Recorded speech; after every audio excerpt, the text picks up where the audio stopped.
Hey everybody, this is SFX Bigant, and today I'm going to review Dead Rising 2, Case 0. Taking place after the events of the first game, but before the actual second game, Dead Rising Case 0 would put players in the shoes of Chuck Green, a man who's on a mission to save his daughter from becoming a blonde-haired, blue-eyed, brain-eating monster. It's very important that you get this.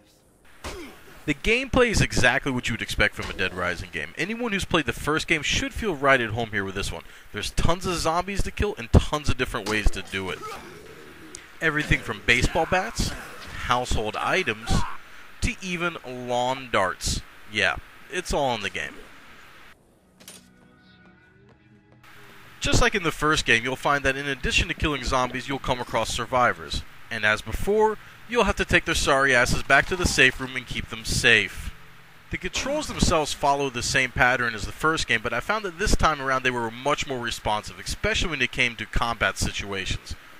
There was one thing, however, that did annoy me, and that was whenever I would try to close a door behind me and there was an object nearby, I found that it would constantly pick up that object instead of actually closing the door. That got to be kind of annoying after a while.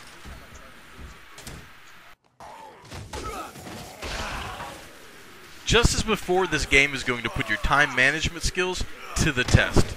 You're going to be given numerous objectives to do, and more often than not, you'll find that they lap over each other. So you'll really have to pick and choose your missions carefully here, because you won't really have enough time to do everything all in one playthrough. There are a few new things here this time around. Definitely the most notable is the boosting graphics. The zombies look great, as well as does everything else in the game. Another new feature you'll find here is the ability to make combo weapons. You'll use the workbenches in the game to take two weapons, combine them into one, and make one awesome ass-kicking zombie-killing weapon. It's pretty cool. And there's no doubt when it comes to the combo weapon, my personal favorite has to be the drill bucket. Overall, the game should take you roughly around 2 hours to complete, but don't worry, there's actually plenty of replay value here. As I said before, the chances of you actually doing everything there is to do in one playthrough are pretty slim. So another neat feature here is that as you level up and you start the game over again, you actually start the game again from that level you left off on, just as you did in the previous Dead Rising game. Another added bonus here is that once you do get to the max level in this case, which is level 5, that will actually carry over into the main game itself later this month when you purchase that as well. In the end, the game is absolutely worth picking up for 400 points. If you are any kind of fan of the first game, or just a fan of killing zombies in general, you owe it to yourself to pick up this game for a measly 400 points.